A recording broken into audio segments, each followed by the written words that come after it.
sudah menetapkan kami bukan hanya sebagai pemenang, tapi lebih dari pemenang, yaitu setiap pribadi yang mau mengandalkan Tuhan. Terpujilah nama Tuhan. Itu sebabnya ajar kami itu kami mengerti sesungguhnya begitu besar dan indah rencana bagi kami. Terpujilah Engkau, urapi telinga pendengar hati, urapi hamba-Mu. Kuasa-kuasa yang bukan dari Tuhan mengganggu jalan ibadah, khusus dalam mendengarkan firman Tuhan ini.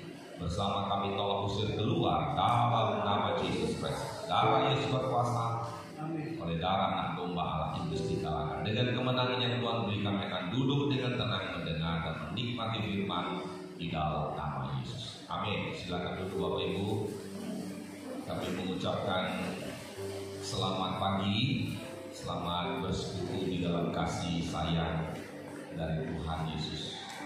Sebagai kekasih jiwa, sebagai mempelai pria surga yang segera akan datang. Ya.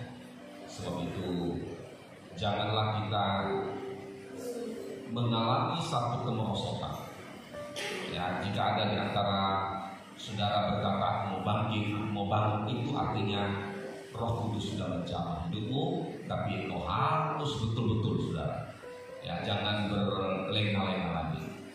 Ya, kalau kita lihat zaman yang kita hidup hari ini adalah bukan lagi zaman atau masa untuk kita bermain-main. Ya, tapi kita serius. Karena bagaimanapun kita harus paham, kalau Tuhan datang pelintang pengiringan pelayanan kita padam, maka kita itu masuk golongan gadis bodoh. Ya, mungkin sudah baca saja Matius 25 di rumah tentang perumpamaan 10 gadis, 5 bijaksana, 5 bodoh. Yang bijaksana ditandai dengan pelitanya menyala karena ada minyak. Sementara yang 5 yang bodoh ini ditandai pelitanya padam karena nggak ada minyak. Ya, itu sebabnya minyak itu adalah berbicara tentang Roh Kudus. Gereja Tuhan harus betul-betul sadar bahwa kita butuh Roh Kudus. Sebab Roh Kudus itu Roh penolong. Roh Kudus itu Roh penghibur. Ya, jadi kalau kita tidak butuh Roh Kudus, berarti kita nggak butuh penghiburan. Ya, kalau kita nggak dihibur, saudaraku, hidup kita pasti, ya, saudara-saudaraku, hanya Tuhan saja yang dapat menghibur. Makanya selalu lihat orang-orang yang mengalami kemalangan, ya, kata-kata penghiburan, bertubi-tubi, nggak bisa. Manusia hanya saling menguatkan nyawa ini. Tapi penghiburan yang sejati itu hanya datang dari Allah. Nah, oleh karena itu dalam kesempatan pagi ini saya rindu kita mengerti bahwa inilah kemurahan Allah.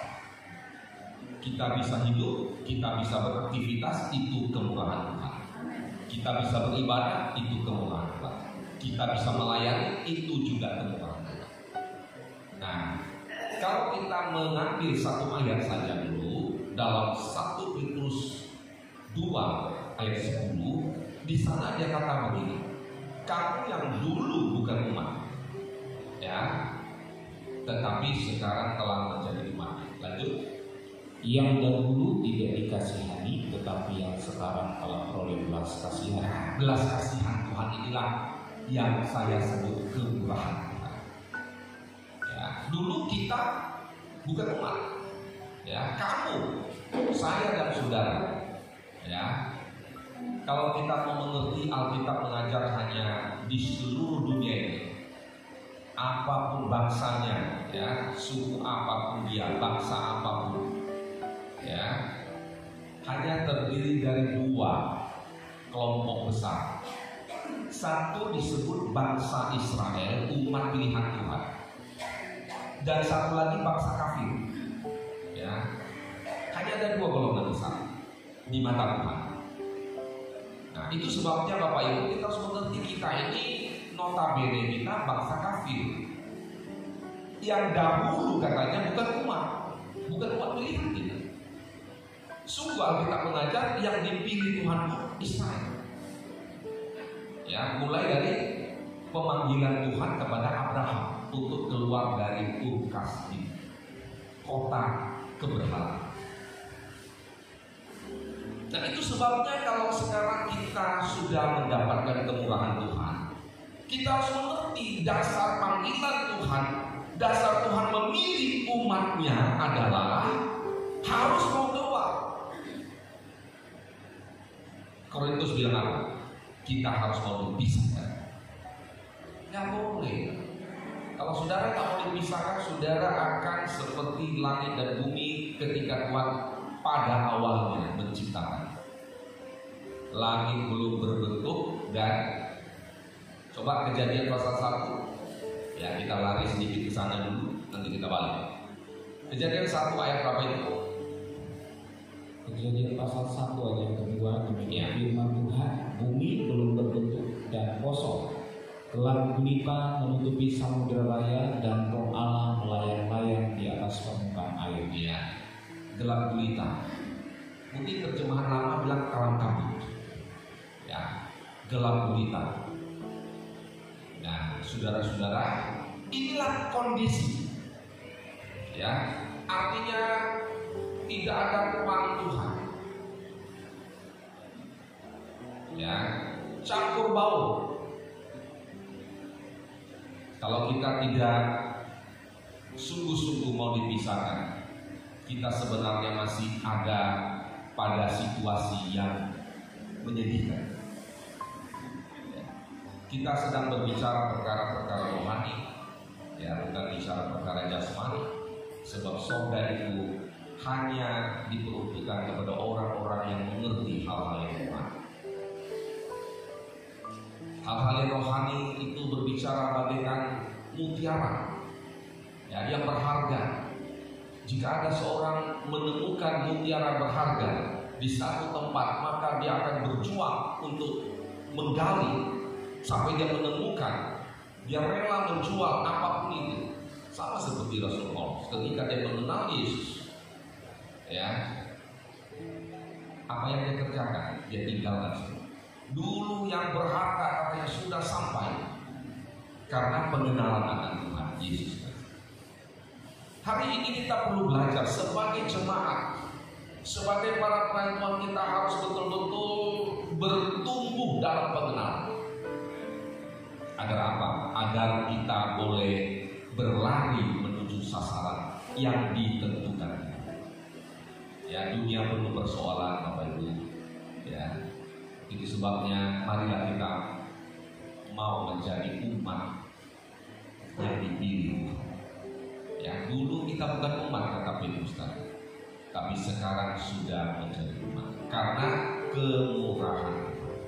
Ya, dulu kita bukan umat, tapi sekarang sudah menjadi umat. Tapi begitu pun kita tetap notabene bangsa kafir. Ya, yang apa yang kita harus perbuat?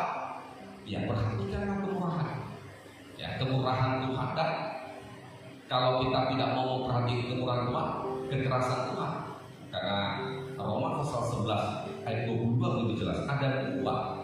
Ya, kalau yang pertama kita tidak mau memperhatikan, maka yang kedua pasti akan hadir. Ya, kekerasan Tuhan, yaitu orang yang tak mau bertobat dibinasakan. Ya, mengalami murka Tuhan yang akan datang. Oleh sebab itu kedatangan Tuhan yang sudah tidak lama lagi. Ya, biarlah kita mau memperhatikan kemurahan Allah. Ya, jadi jangan sampai kita menyanyiakan kemurahan Tuhan ini. Tuhan kasih waktu.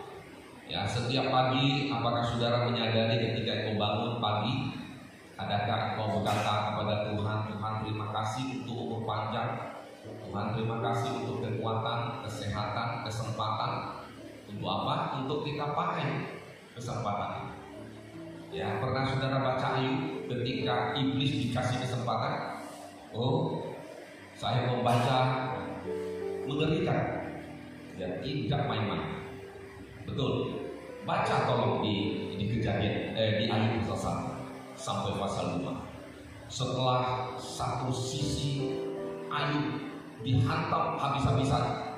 Di pasal 2 setan datang lagi. Setan tetap tidak pernah menyerah. Ya, dia melihat Ayub sudah parah seperti itu, tetap juga setia sama Tuhan. Dengan telanjang aku datang, telanjang juga aku akan kembali. Terpujilah Tuhan. Dalam hal ini Ayub tidak berdosa. Oh, itu hanya bagian luar sih, bagian luar. Lalu setan datang untuk permisi kepada Tuhan bahwa setan ingin menggocok, ya, mengganggu Ayub bukan hanya di sisi harta dan anaknya, tapi sampai kepada tubuhnya sendiri. Ya, dia bilang orang akan memberi nyawanya. Ya, coba baca sebentar. Ayub pasal 1, Ayub pasal 2 ya yang saya maksud itu. Di ayat berapa? Contoh. Ayub pasal 2 bagian awal-awalnya. Ayub pasal yang kedua. Demikian firman Tuhan ayat yang keempat.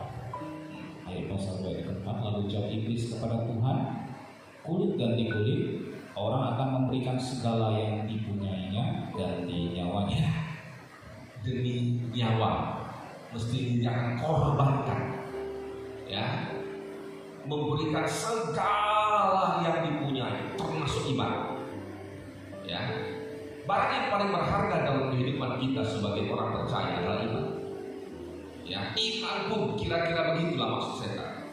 Ya, kalau Ayub masih setia ketika hartanya habis, ketika anaknya semua mati, saudara-saudaraku, dia masih bisa berkata terpujilah. Ya, sampai titik itu aja, saudaraku. Ya, saya rasa kalau itu terjadi kepada kita, maka kita tidak sanggup. Oleh karena itu tidak diizinkan Tuhan terjadi sama kita. Ya, percayalah Bapak Ibu. Gak usah semua. Sedangkan si Pina aja mengalami masalah, ada yang tergoncang. Ya, sawit turun harga, ada yang bunuh diri. Nah, begitu gak kuat. Ya, itu orang-orang itu ya. Tetapi bagi saya dan saudara, Tuhan tahu sampai semana kemampuan kita. Itu sebabnya Tuhan tidak membiarkan. Tuhan tidak pernah mengizinkan sesuatu masalah, pencobaan yang melampaui kekuatan kita. Hanya seringkali kita yang nggak kuat.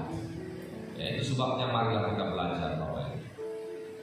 Sampai kepada pencobaan mengenai penyakit yang diderita oleh Ayub, maka iblis berkata, kulit ganti kulit, orang akan memberikan segala yang dipunyai ganti nyawa. Lalu Tuhan bilang apa ya? Tuhan bilang apa? Ayat yang kelima, tetapi ulurkanlah tanganmu dan jamahlah tulang dan dagingnya, ia pasti menutupi engkau di hadapanmu. Terus maka firman Tuhan kepada iblis, nah, ia dalam kuasamu, hanya sayangkan nyawanya. Ya, mati hidup seseorang di tangan Tuhan. Amin. Ya, jadi kalau ada orang sakit, ya, lalu meninggal, saya harus ingin saudara paham bahwa dia meninggal bukan karena sakit, karena sudah waktunya. Ya, jadi kita harus betul-betul punya pikiran yang jernih.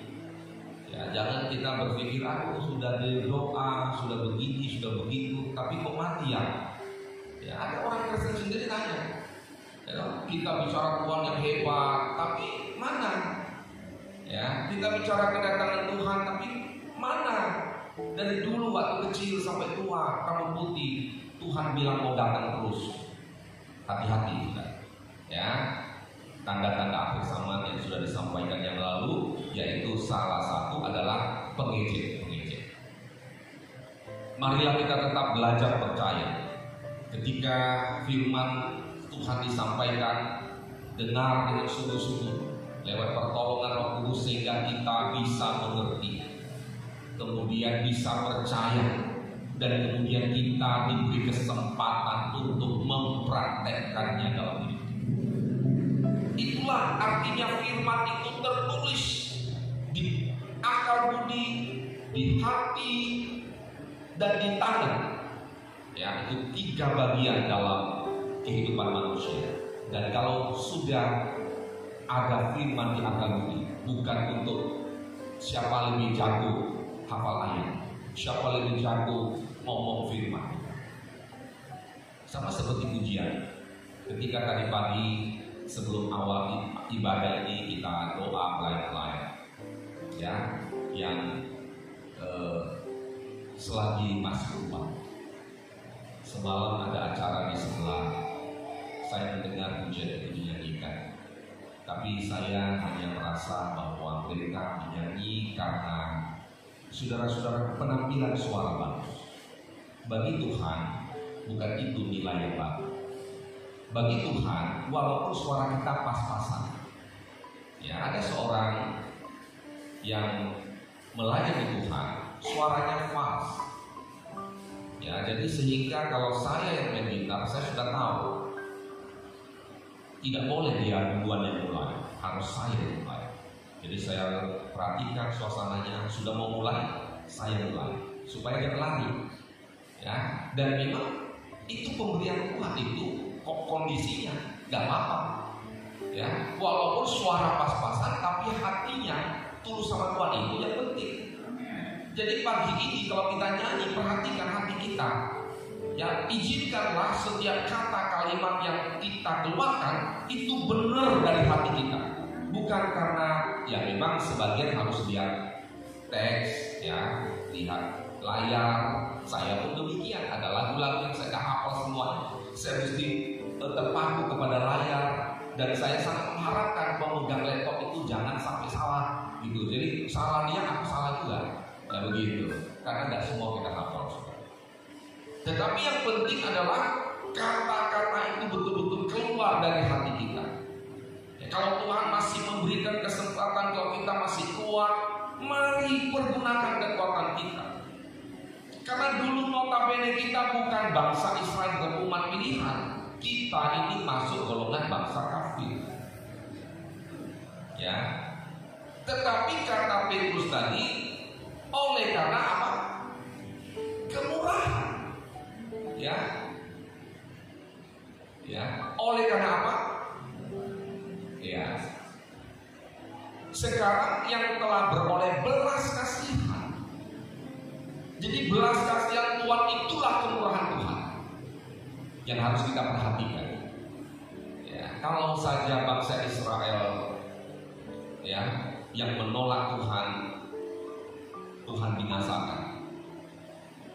Ya, sebagian besar. Kata Alkitab.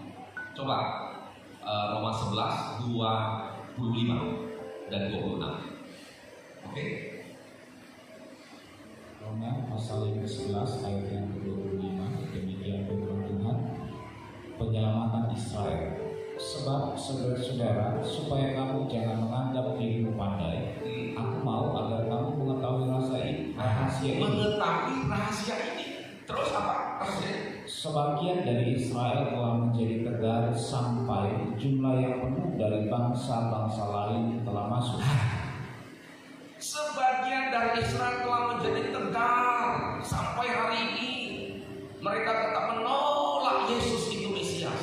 Mereka hanya, ya, Yesus itu adalah anak Yusuf tukang kayu. Kampungnya di mana mereka tahu. Lalu dia matinya dikuburkan, saudara-saudara. Mereka tahu. Makanya kalau ada orang luar Israel datang ke Holy Land, maka mereka bisa membawa, ya, bisa menunjukkan mana Danau Galilea, mana Sungai Yordan, tempat Yesus dibaptis dan seterusnya. Tetapi sungguh hati mereka sampai detik ini. Kenapa masih tegar? Karena ada rahasia. Apa rahasianya? Yaitu sampai jumlah yang penuh dari bangsa-bangsa lain telah masuk.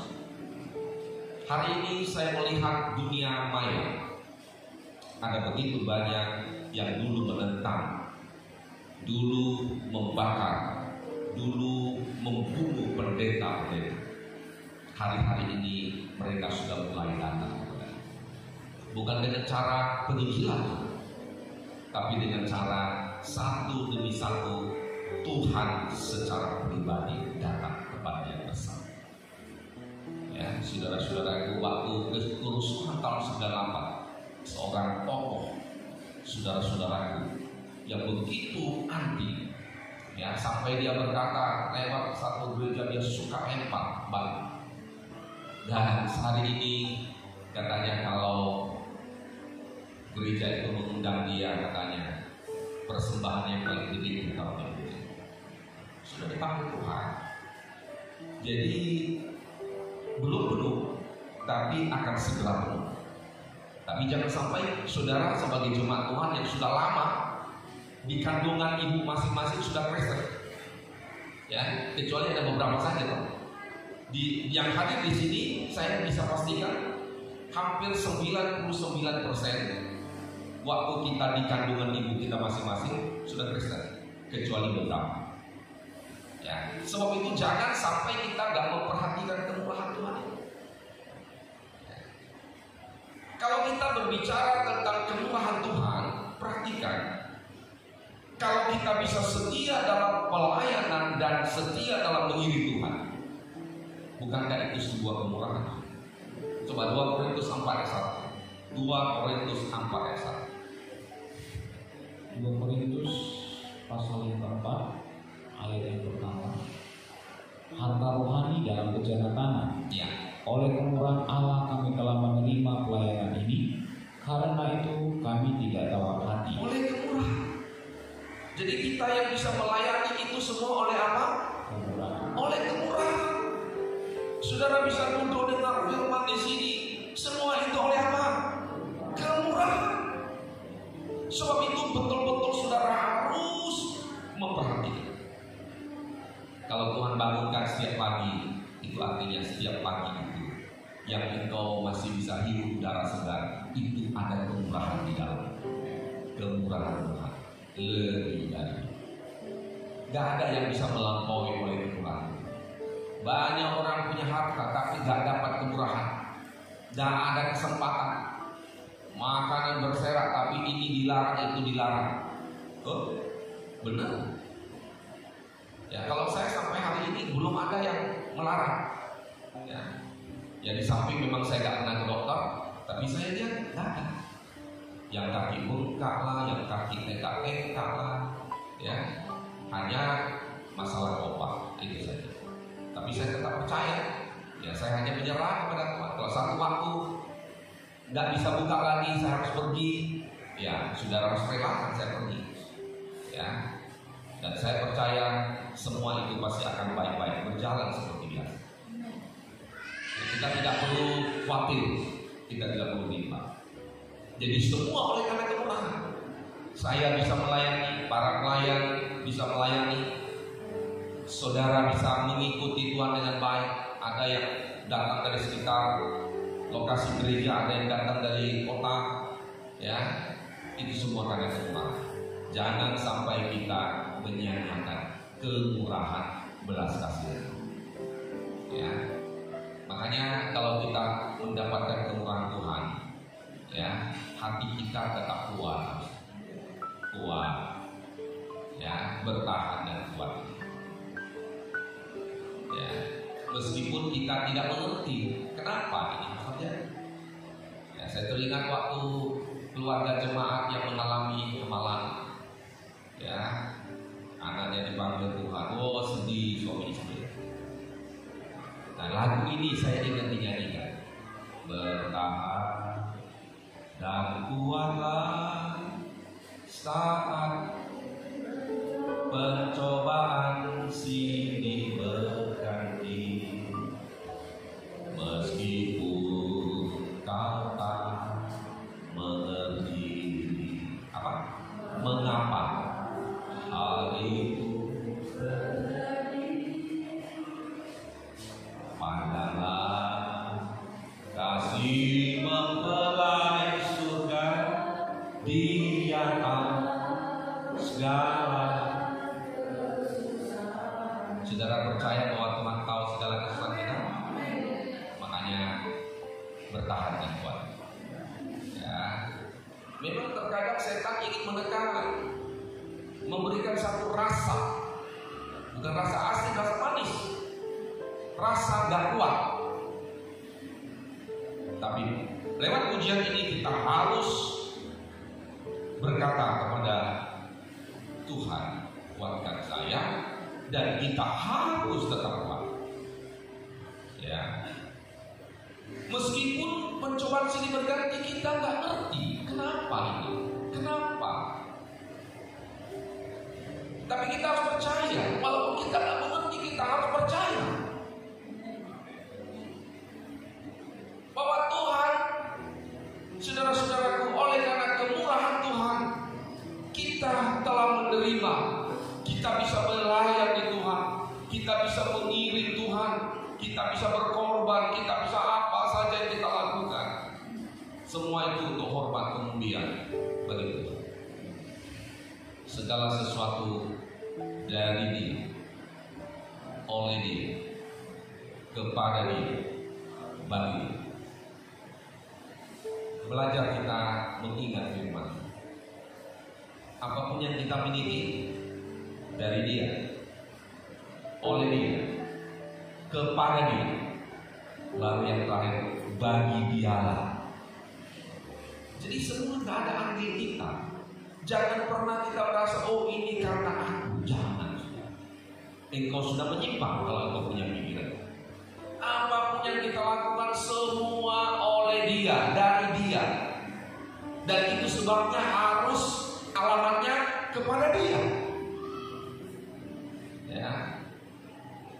Makanya jangan sampai ada manusia yang mencuri kemuliaan. Ya, jangan. Makanya di gereja kita tidak begitu sedap rasanya kalau ada orang nyanyi terus kita tepuk tangan begitu. Tepuk tangan itu nggak salah, tapi awal-awalnya kayaknya untuk Tuhan, beri kemuliaan untuk Tuhan, beri kemuliaan. Tapi lama-lama yang nyanyi, wah rasanya senang ya, semangat. Ini tepuk tangan berarti minta tambo ini. Nah kalau tepuk tangan agak redup, waduh, nggak bagus kan. Jadi hanya tergantung, sukacita tergantung suasana. Saudara mau sukacita, mau sedih, itu tergantung pilihan kita. Ya, pilihan kita. Kita harus percaya bahwa hanya Tuhanlah, hanya Tuhan. Gak ada yang lain. Sudahlah, gak usah kita ya berpikir banyak. Pikirkan saja Tuhan, satu-satu Tuhan Yesus. Dialah suami, Dialah raja, Dialah mempelai pria surga yang begitu mencintai kita, saudara. Ya. Tapi setan gak suka. Ketika Tuhan uji Ayub, setan datang. Apakah dengan tidak ada masalah Ayub setia? Nah, sekarang setan diberi kesempatan. Kalau di pasal 1 saudara baca, 1 kasih laporan, katanya tinggal aku sendiri. Belum selesai datang satu lagi. Boleh kan dibacakan itu? Ya, bertubi-tubi. Coba ya, perhatikan. Ya, Ayub pasal 1 dimulai ayat yang ke-13. Ya, silakan. Pada suatu hari ketika anak-anaknya yang lelaki dan yang perempuan makan-makan dan minum anggur di rumah saudara mereka yang sulung, Ya. datanglah seorang pesuruh kepada Ayub dan berkata, sedang lembu sapi membajak dan keledai-keledai betina makan rumput di sebelahnya. Datanglah orang-orang Sheba menyerang dan merampasnya serta memukul penjaganya dengan mata pedang. Hanya aku sendiri yang luput sehingga dapat memberitahukan hal itu kepada Ya, Tuhan. yang pertama terus apa katanya? Sementara orang itu berbicara, Sementara orang yang pertama tadi berbicara, terus datanglah orang lain dan berkata, api telah menyambar dari langit dan membakar serta memakan habis kambing domba dan penjaga-penjaga. Hanya aku sendiri yang luput sehingga dapat memberitahukan hal itu kepada Tuhan. terus Sementara orang itu berbicara, sementara yang kedua kasih laporan penderitaan atau pencobaan yang hebat.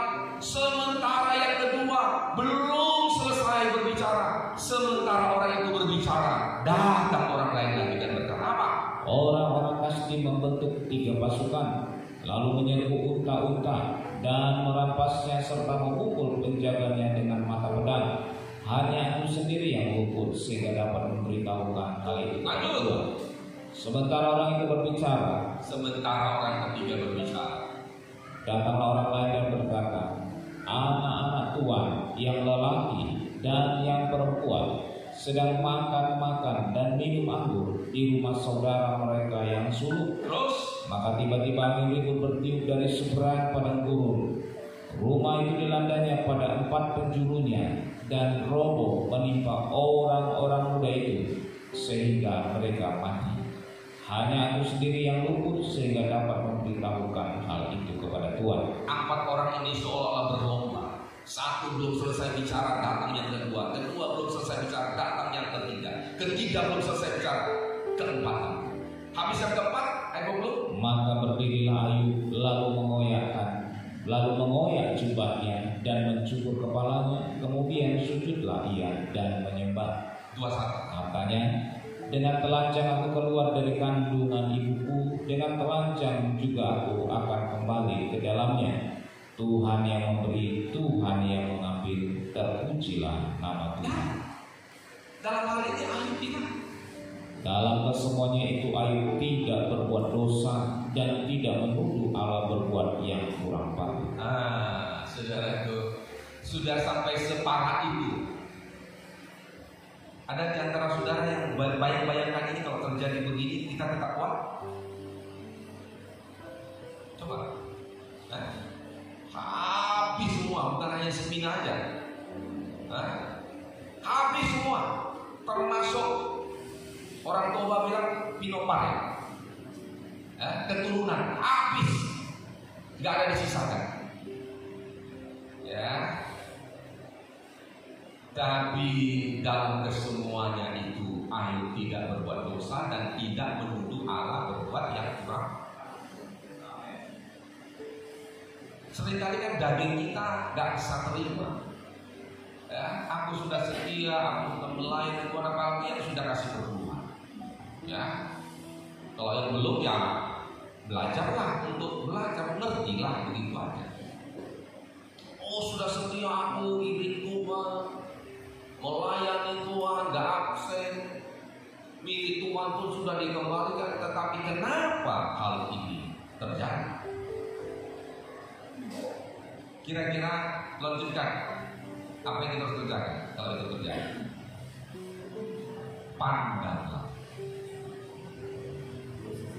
Ya, pandangan kita ini jangan salah. Ketika Abraham mau berpisah dari Lot karena masalah domba-domba, kambing domba, ya, sehingga terjadi perselisihan antara gembalanya Lot dengan gembalanya Abraham. Karena Abraham itu adalah paman dari Lot. Lot itu keponakan. Abraham berkata, Lot tidak baik, sesama kita ada masalah. Makanya saya pun berharap kalau saudara-saudara ada dagang yang sama, jangan masalah. Ya, saya kemarin ke satu tukang kubur orang Sumatera Barat, Payakumbuh. Ya, dia begitu luar biasa saja. Pak, rumahnya di mana? Saya bilang rumah saya di Rumbai. Pak, jauh kali Bapak kemari. Sebab ke Jalan Kijang. Kenapa rumahnya? Saya bilang di Rumbai ada teman saya, suami istri bisa. Nah, saudara-saudara itu lihat, secara tidak langsung dia kayak nggak mau uang, padahal dia sewa kontrakan itu suami istri itu 9 juta 1 tahun tunan itu. Saudara bisa bayangkan begitu belum sempurna sih hatinya tapi jernih. Yang mukanya pun bagus, lihat umurnya masih 31 tahun. Ya saudara-saudara itu luar biasa. Jadi kalau kita sebagai jemaat sudah dengar firman tapi kotor terus hati kita, ngeri sekali juga. Ya. Matius 5 ayat 8 bilang apa? Kalau berbahagia orang yang suci hatinya, kalau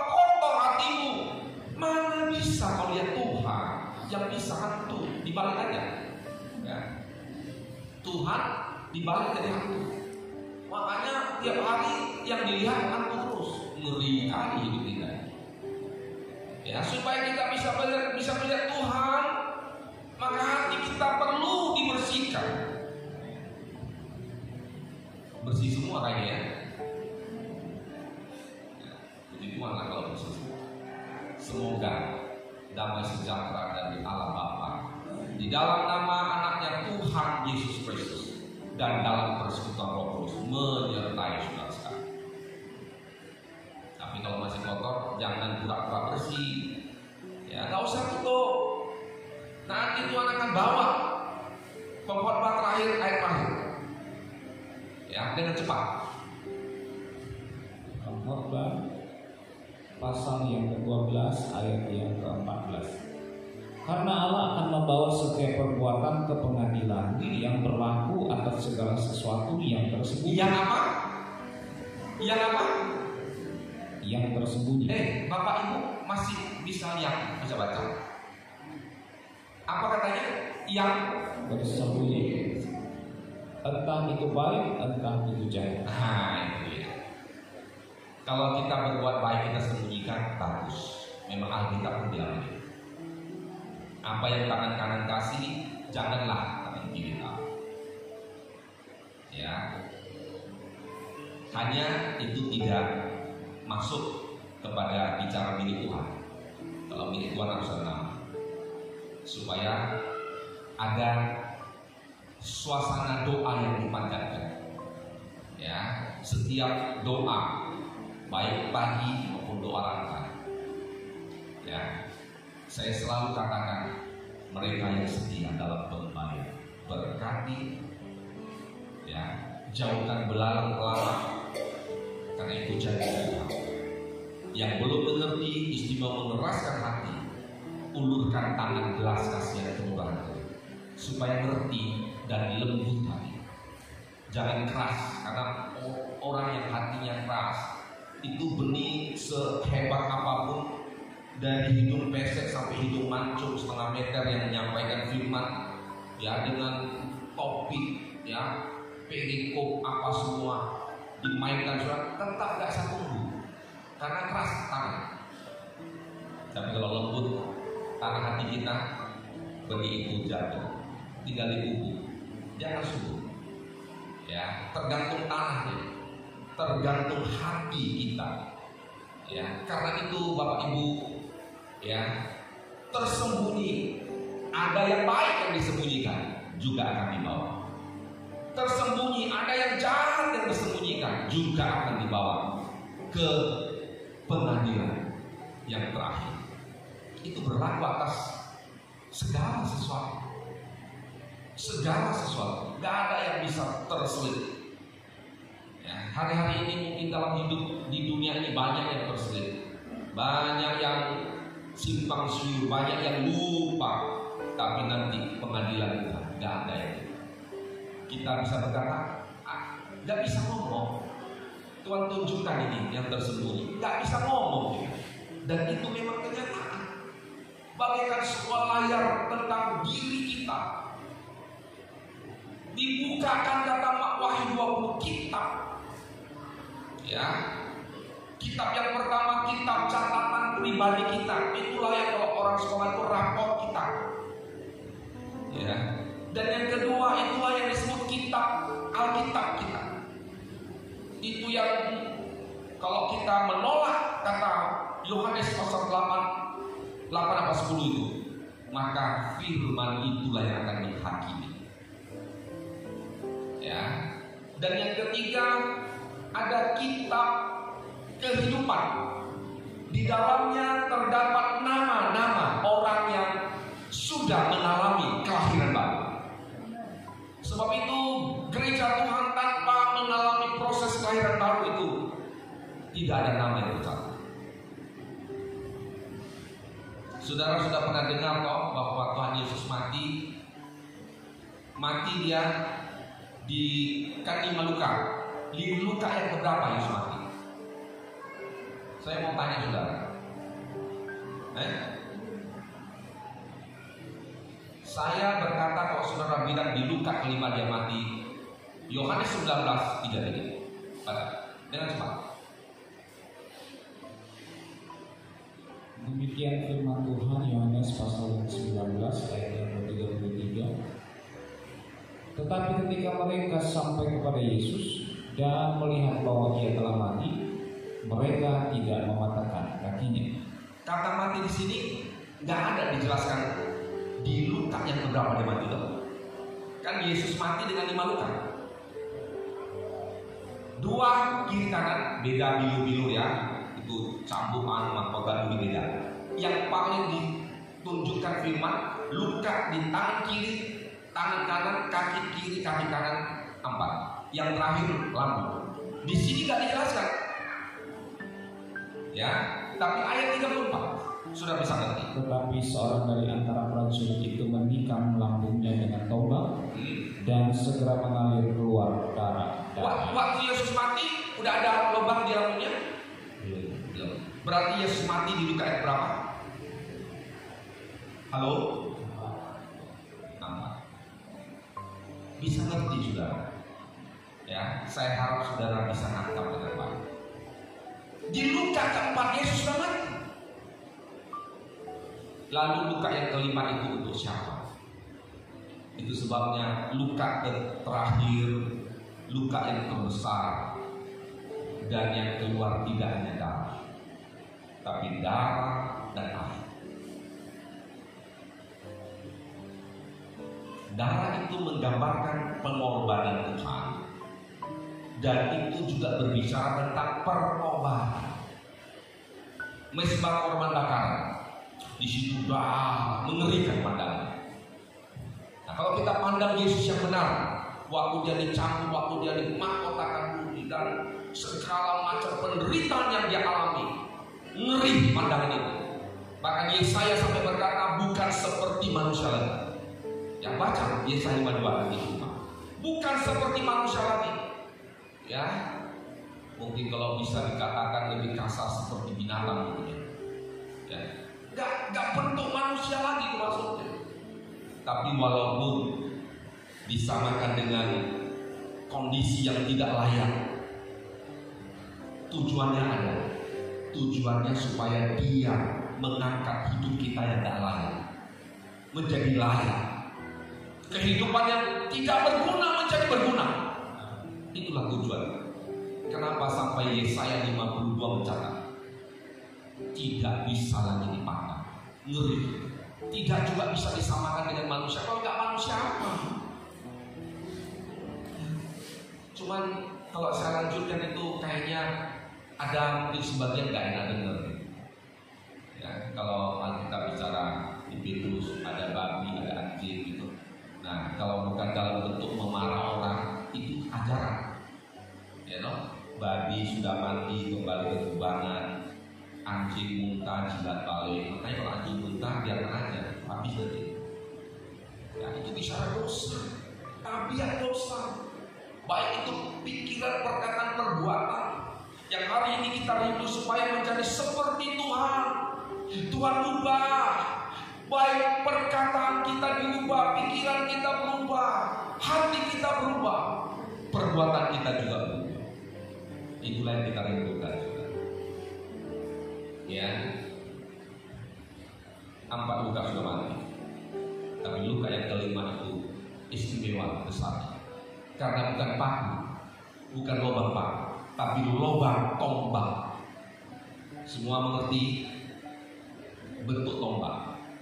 Dan dia memang menjadi besar, runcing di ujung tapi membesar, melebar ke belakang. Jadi kalau tombak itu masuk saudaraku, maka itulah lubang terbesar. Dan saya ingin memastikan bahwa itulah lubang kemurahan kasih Tuhan. Untuk siapa? Untuk saya dan saudara. Darah tadi berbicara pertobatan, air itu bicara baptisan air.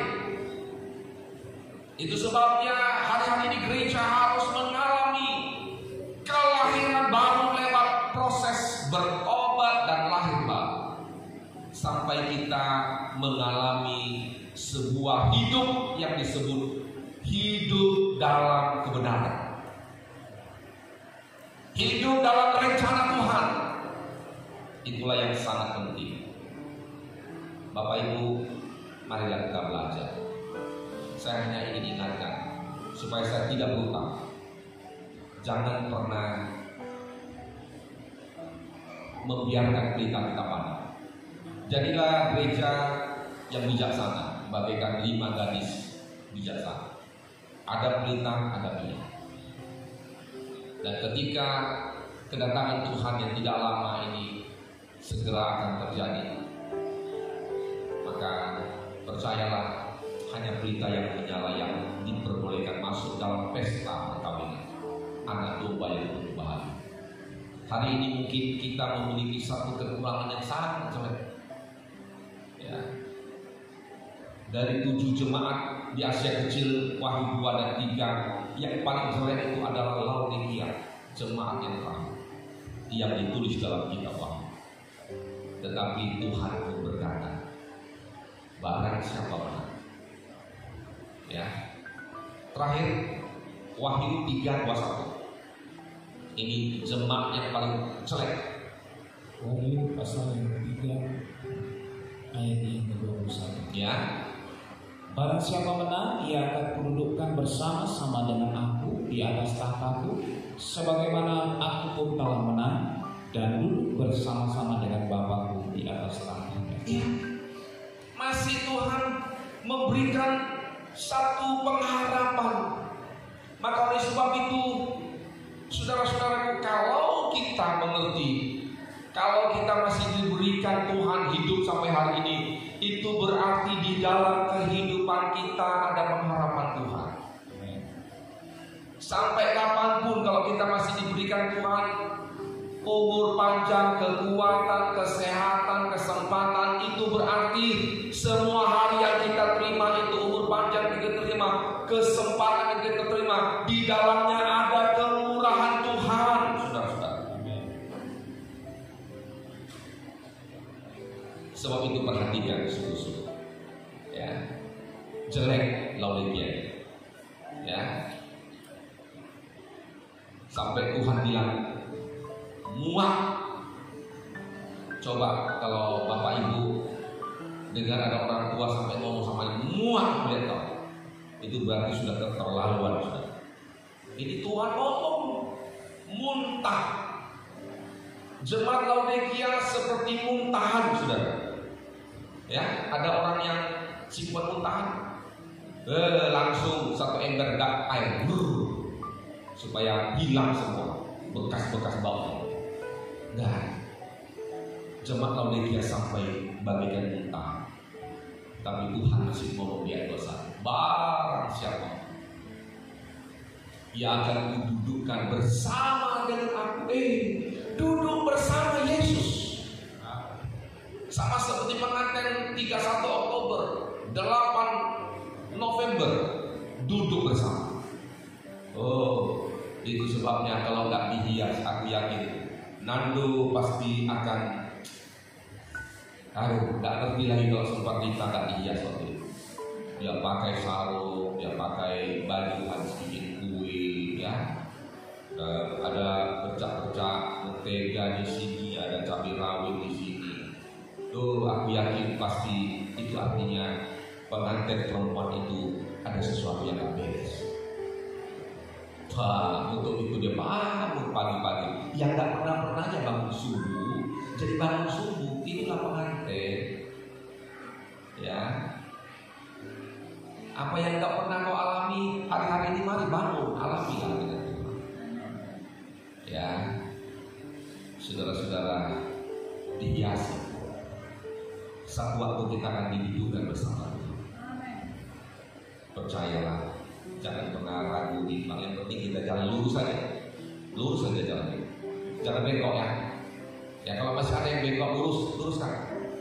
Ya, luruskan. Kalau bengkok nanti terpelecok kakimu, nggak nyampe nanti di tujuan. Wah, engkau akan jalan tapi terlambat. Orang sudah sampai di sana, saudara masih gini-gini jalan terpelecok. Kasihan. Ya, tapi mari kita luruskan jalan. Ya, luruskan pandangan kita, luruskan hati kita, luruskan semua. Ya, yang paling mengganggu kita di pikiran kita. Kadang-kadang sementara dengar firman Tuhan pun pikiran kita nggak jelas.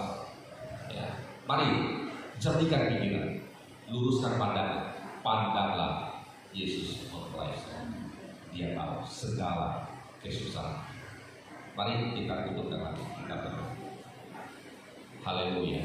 Kita renungkan firman. Pandanglah kasih mempelai sorga. Ya, kita nyanyi dari awal saja, Bapak. Bertahan dan kuatlah. Dan kemudian kita nyanyikan kurnya 2 kali. Setelah itu kita menyembah. Haleluya.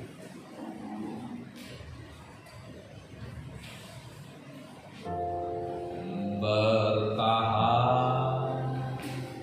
dan kuatlah. Mari Bapak Ibu berdiri bersama.